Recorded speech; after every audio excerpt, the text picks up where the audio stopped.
नमस्कार. देशोन्नतीच्या सुपर 50 मध्ये मी ऐश्वर्या. मी धवल आपलं स्वागत करतो. महायुतीच्या नव्या मंत्रिमंडळात स्थान न मिळाल्याने शिंदेंचे शिलेदार विजय शिवतारेंनंतर राजेंद्र यड्रावकर यांनी उघडपणे नाराजी व्यक्त केली आहे. छगन भुजबळांनी एक मोठा गौप्यस्फोट केलाय. मी राजीनामा दिल्यानंतरही आमदार माझ्या विरोधात बोलले. मी त्यांच्याबरोबर राहून पुन्हा सर्वांचे वार मीच झेलले असं विधानही छगन भुजबळांनी केलंय. राहुल गांधींकडून व्हाईट टी शर्ट अभियानाची घोषणा करण्यात आली आहे. राहुल गांधी यांनी सर्वांसाठी न्याय आणि भविष्याच्या सन्मान विकासासाठी व्हाईट टी शर्ट मुवमेंटची घोषणा केली आहे. शनिवारी गोंदिया जिल्ह्याचे पालकमंत्री म्हणून सहकार मंत्री बाबासाहेब पाटील यांची नियुक्ती करण्यात आली. नवे पालकमंत्री हे लातूर जिल्ह्यातील असून तिथून ते आता जिल्ह्याचा कारभार पाहणार आहेत. वैद्यकीय शिक्षण मंत्री हसन मुश्रीफ यांना वाशिम या दूरच्या जिल्ह्याची जबाबदारी सोपवण्यात आली आहे. सलग दुसऱ्यांदा कोल्हापूर जिल्ह्याचे पालकमंत्री पद मिळण्याचे मुश्रीफ यांचे स्वप्न भंगले आहे. ठाण्याचं पालकमंत्रीपद एकनाथ शिंदे यांना मिळाल्यानंतर आता मनसे आक्रमक झाली असून मनसेचे माजी आमदार राजू पाटील यांनी एकनाथ शिंदे यांच्यावर टीका केली. हे पद सेवेसाठी नाही तर मेवा खायसाठी असल्याचा आरोप त्यांनी केलाय. असंघटित क्षेत्रातील कामगारांची माहिती केंद्र शासनाला मिळावी, त्यानुसार योजना आखता येईल यासाठी ई श्रम कार्ड नोंदणी केली जात आहे. जिल्ह्यात 3,20,758 नागरिकांनी नोंदणी केली आहे. मात्र जवळपास 3 वर्षांचा कालावधी उलटूनही एकाही नोंदणीधारकाला कोणत्याच योजनेचा लाभ देण्यात आला नाहीये. कृषी खात्यात भ्रष्टाचाराचा हा बीड पॅटर्न झाला असून धनंजय मुंडे कृषी मंत्री असताना त्यांनी घेतलेल्या निर्णयाची चौकशी करावी अशी मागणी माजी विरोधी पक्षनेते आमदार विजय वडेट्टीवार यांनी केली आहे. राज्यातील 1 रुपया पीक विमा योजनेत गैरव्यवहार झाला असून बोगस कागदपत्रांच्या आधारे राज्याबाहेरील शेतकऱ्यांनीही याचा लाभ घेतल्याचं उघड झालंय. खुद्द राज्याचे कृषी मंत्री माणिकराव कोकाटे यांनी याचा खुलासा केलाय. अलिबाग जवळच्या रेवदंडा येथील कुंडलिका खाडीत आज पहाटे सीमाशुल्क विभागाच्या कस्टम पथकाने मोठी कारवाई करत डिझेल तस्करीचा पर्दाफाश केलाय. यात 5 टँकर आणि 2 बोटी जप्त करण्यात आल्या आहेत.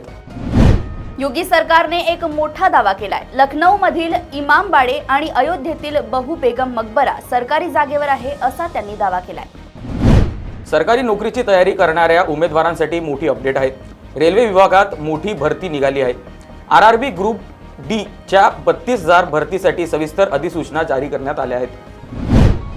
देशातील प्रसिद्ध उद्योगपती गौतम अदानी आज प्रयागराज महाकुंभ मेळाव्यात पोहोचले. येथे त्यांनी इस्कॉन मंदिरात प्रार्थना केल्यानंतर भाविकांना प्रसादाचे वाटप देखील केले.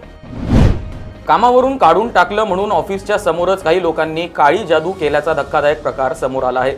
ही घटना बेल्लारी शहरात असलेल्या कर्नाटक मिल्क फेडरेशनच्या कार्यालयाबाहेर घडली आहे. महाराष्ट्रासह छत्तीसगड आणि नक्षल प्रभावित जिल्ह्यातून कीड हटवण्यासाठी व्यापक मोहीम हाती घेण्यात आली आहे. यामध्ये 20 नक्षलवाद्यांना सुरक्षा दलांनी कंठस्नान घातलंय. आंध्र प्रदेश सरकार लवकरच आपल्या व्हॉट्सअप गव्हर्नन्स सर्व्हिसेस अंतर्गत व्हॉट्सअपद्वारे जन्म आणि मृत्यूचा दाखला देणार आहे.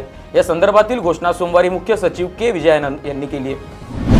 बीड जिल्ह्यातील खंडणीच्या गुन्ह्यातील संशयित वाल्मिक कराड प्रकरणात पुण्यातील भाजपचे माजी नगरसेवक दत्ता खाडे यांची काल राज्य गुन्हे अन्वेषणकडून चौकशी करण्यात आली आहे. महाकुंभात पोहोचलेल्या ममता वशिष्ठला किन्नर आखाड्यातील महामंडलेश्वर करण्यात आला आहे. ममता वशिष्ठचे 2 महिन्यांपूर्वीच लग्न झाले असून वयाच्या 6व्या वर्षापासून ती उपासना आणि अध्यात्मात गुंतली आहे.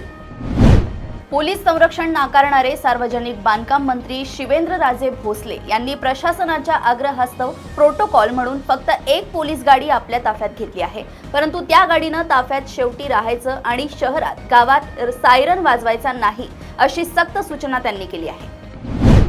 10व्या अजिंठा वेरूळ आंतरराष्ट्रीय चित्रपट महोत्सवात शांतिनिकेतन सर्वोत्कृष्ट भारतीय चित्रपट ठरला आहे. यावेळी महोत्सवातील यंदाचे सुवर्ण कैलास पारितोषिक शांतिनिकेतन या चित्रपटास प्रदान करण्यात आले. चित्रपटाचे दिग्दर्शक दीपांकर प्रकाश यांनीही सन्मान स्वीकारला. डोनाल्ड ट्रम्प यांनी आज दुसऱ्यांदा अमेरिकेच्या राष्ट्राध्यक्ष म्हणून शपथ घेतली. डोनाल्ड ट्रम्प यांनी अमेरिकेचे 47वे राष्ट्राध्यक्ष म्हणून पद आणि गोपनीयतेची शपथ घेतली आहे. यामुळे पुन्हा एकदा अमेरिकेत ट्रम्प पर्व सुरू झाले आहे. दिल्ली दंगलीतील आरोपी मोहम्मद ताहिर हुसेन यांनी दिल्ली विधानसभा निवडणुकीच्या प्रचारासाठी अंतरिम जामिनासाठी सर्वोच्च न्यायालयात धाव घेतली आहे. सर्वोच्च न्यायालयाने आपचे उमेदवार ताहिर हुसेन यांच्या अंतरिम जामीन याचिकेविरोधात सुनावणी 22 जानेवारीपर्यंत पुढे ढकलली आहे. इस्रायल आणि हमास दोघांनीही रविवारी युद्धविराम कराराचा स्वीकार केलाय. बायडेन आणि ट्रम्प दोघांनीही युद्धविरामाचं श्रेय घेतलंय. ट्रम्प यांचा दावा आहे की हा युद्धविराम करार केवळ नोव्हेंबरमधील आमच्या ऐतिहासिक विजयामुळेच होऊ शकलाय, तर बायडेन म्हणाले की सर्वांच्या बरोबरीनं आम्ही यासाठी प्रयत्न केलाय, त्यामुळे हा करार झालेला आहे. उत्तर प्रदेशच्या कानपूरमध्ये प्रेमविवाह झालेल्या एका जोडप्याने विष प्राशन केल्याची धक्कादायक घटना समोर आली आहे. त्यांना तातडीने रुग्णालयात हलवण्यात आलं, मात्र तिथे डॉक्टरांनी त्यांना मृत घोषित केलं. कारण अद्याप अस्पष्ट आहे.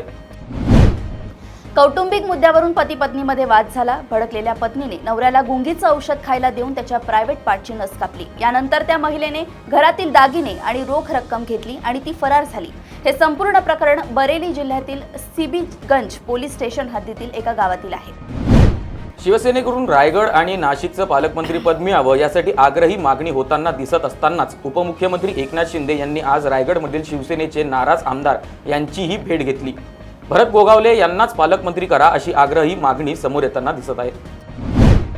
पत्नीने अल्पवयीन मुलाच्या मदतीने पतीची टॉवेलने गळा आवळून हत्या केली आहे. ही थरारक घटना हुडकेश्वर पोलीस ठाण्याच्या हद्दीतील इंगोले नगर येथे घडली आहे. मृतकाचे पत्नी आणि मुलाला दारू पिऊन शिवीगाळ व मारहाण केली. याच्या रागातून मायलेकाने हे पाऊल उचलले.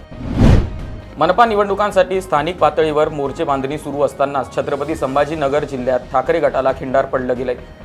ठाकरे गटाचे माजी शहर प्रमुख विश्वनाथ स्वामी भाजपात प्रवेश करणार आहेत. बंगळुरूमधील सॉफ्टवेअर प्रोफेशनल म्हणून काम करणाऱ्या विजय कुमारने शेअर मार्केटमधून 50 लाखांचे 11 कोटी गमावले. मात्र सायबर चोरट्यांनी या 11 कोटींवर डल्ला मारला. बंगळुरू पोलिसांनी यातील मोठा भाग परत मिळवण्यासाठी यश मिळवले आहे. उत्तर प्रदेशमध्ये एका 71 वर्षीय निवृत्त पोलीस अधिकाऱ्याने एका कुत्र्याच्या पिल्लाला 4 वेळा गाडीने चिरडल्याचा धक्कादायक प्रकार समोर आलाय. मिळालेल्या माहितीनुसार रस्त्यावर झोपलेल्या कुत्र्याच्या या पिल्लाला 4 वेळा कारने चिरडल्याची ही घटना उत्तर प्रदेशच्या बुलंदशहर येथे घडली. उत्तर प्रदेश एसटीएफने सोमवारी रात्री शामली जिल्ह्यात 4 कुख्यात गुंडांना चकमकीत ठार केले असून पोलीस निरीक्षक सुनील दत्त यांनाही गोळी लागली आहे. ठार झालेल्या गुंडांकडून एक कार आणि मोठ्या प्रमाणात शस्त्रसाठा जप्त करण्यात आलाय. माजलगाव तालुक्यातील दिंडूर येथे रोजगाराच्या शोधात पुण्यात आलेल्या तरुणाचा निर्गुणपणे खून करण्यात आल्याचं उघडकीस आलेलं आहे. बाळासाहेब मंचक लांडे असं मृत तरुणाचं नाव आहे. पोलिसांचा तपास सुरू आहे. शिरूरमध्ये व्यावसायिकावर गोळीबार झाल्याची घटना समोर आली आहे. इन्कम टॅक्सला सुमारे 4 वर्षांपूर्वी अर्ज केल्याचा गैरसमज झाल्याने हा गोळीबार केल्याची माहिती समोर आली आहे. या प्रकारामुळे एकच खळबळ उडाली आहे. सुमारे 2 वर्षांपूर्वी गौतम अदानी यांच्या अदानी समूहावर शेअर्सच्या किमतीत फेरफार आणि फसवणुकीचा आरोप करून देशभरात खळबळ माजवणाऱ्या अमेरिकी शॉर्ट सेलर हिंडनबर्ग रिसर्चचे कामकाज आता बंद होणार आहे. कॅनडातील ओंटारिया येथील न्यायालयीन लढाईत हिंडनबर्ग आणि अँडरसन यांच्या विरोधात ठोस पुरावे समोर आले आहेत. केरळमधील इस्लामिक धर्मगुरू एपी अबुकर मुस्लियार यांनी केलेलं एक विधान सध्या वादाच्या भोवऱ्यात अडकलंय. त्यांनी महिला आणि पुरुषांनी एकत्र व्यायाम करण्याच्या पद्धतीचा विरोध दर्शवला आहे. व्यायाम करणाऱ्या महिलांचं अंग प्रदर्शन होत आहे. महिला आणि पुरुषांनी एकमेकांना असे पाहणे हराम असते असं वक्तव्य त्यांनी केलंय. भांडवलशाही आणि उद्योगांचे हितचिंतक म्हणून ट्रम्प ओळखले जातात. त्यांनी सूत्र हाती घेताच शेअर बाजारासह क्रिप्टोकरन्सी बाजाराला आनंदाचे भरते आले आहे. तर आता सोने आणि चांदींच्या किमतीही भडकण्याच्या शक्यता वर्तवण्यात येत आहेत. केंद्र सरकारने 10 लाख टन साखर निर्यातीचा निर्णय सोमवारी घेतलाय.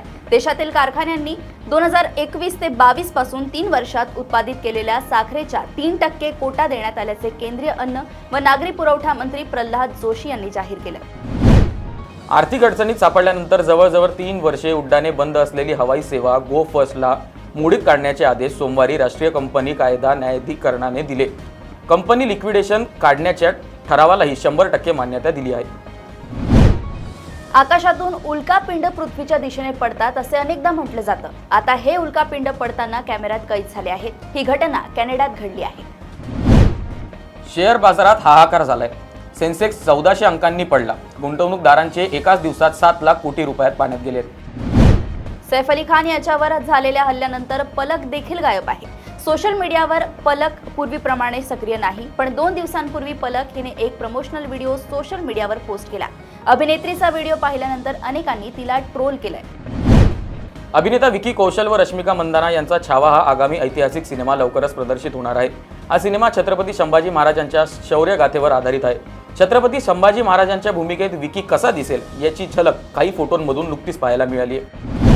प्रेक्षकांची लाडकी जोडी म्हणजेच रितेश देशमुख आणि त्यांची पत्नी जिनेलिया देशमुख यांनी मुलांसह शिर्डीच्या साईबाबांचं दर्शन घेतलंय। रितेशने साई समाधीचे मनोभावे दर्शन घेत विधिवत पूजाही केली, तर मुलं रियान आणि राहिल यांनी साईबाबांचं मनोभावे दर्शन घेतलंय। आयकर विभागाने तेलुगू सिनेसृष्टीतील प्रसिद्ध निर्माते दिल राजू यांच्या निवासस्थान आणि कार्यालयासह छापे टाकले आहेत। या छाप्यांमध्ये दिल राजू यांच्या जुबली हिल्स आणि बंजारा हिल्स येथील निवासस्थाने आणि कार्यालयांवर छापे टाकले आहेत। भारत आणि इंग्लंड यांच्यातील T20 मालिकेला सुरुवात होण्यापूर्वीच आता एक मोठा वाद समोर आलाय, कारण इंग्लंडचा कर्णधार जोस बटलरने यावेळी BCCIच्या नव्या नियमाला विरोध केलाय। उद्यापासून म्हणजेच 22 जानेवारीपासून भारत आणि इंग्लंड यांच्यातील T20 मालिकेला सुरुवात होत आहे। या मालिकेत एकूण 5 T20 सामने खेळले जाणार आहेत। पहिला सामना कोलकातामधील होणार असून त्यासाठी इंग्लंड संघाकडून एक दिवस आधीच प्लेइंग 11ची घोषणा करण्यात आली आहे। अंडर 19 T20 वर्ल्ड कप स्पर्धेत टीम इंडियाने जबरदस्त कामगिरी केली आहे। ग्रुप ए मध्ये सलग 2 सामने जिंकून उपांत्यपूर्व फेरीत जागा पक्की केली आहे। वेस्ट इंडिज नंतर मलेशियाला पराभवाची धूळ चारली आहे। या गटात भारताचा शेवटचा सामना श्रीलंकेशी होईल।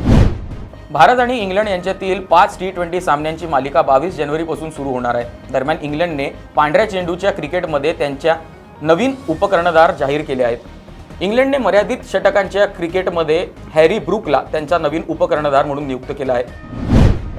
स्मृती मानधनानं आयर्लंड विरुद्धच्या घरच्या मैदानातील 3 सामन्यांच्या एकदिवसीय मालिकेत धमाकेदार खेळी केल्याचं पाहायला मिळालं होतं। आयर्लंड विरुद्धच्या दमदार कामगिरीचा स्मृती मानधनाला मोठा फायदा झालाय। ICCच्या महिला एकदिवसीय क्रमवारीत ती आता दुसऱ्या स्थानावर पोहोचली आहे। दिल्ली येथे होणाऱ्या 98व्या अखिल भारतीय मराठी साहित्य संमेलन याला पुण्याहून दिल्लीत जाण्यासाठी रेल्वे प्रशासनाने विशेष रेल्वेची सोय केली आहे।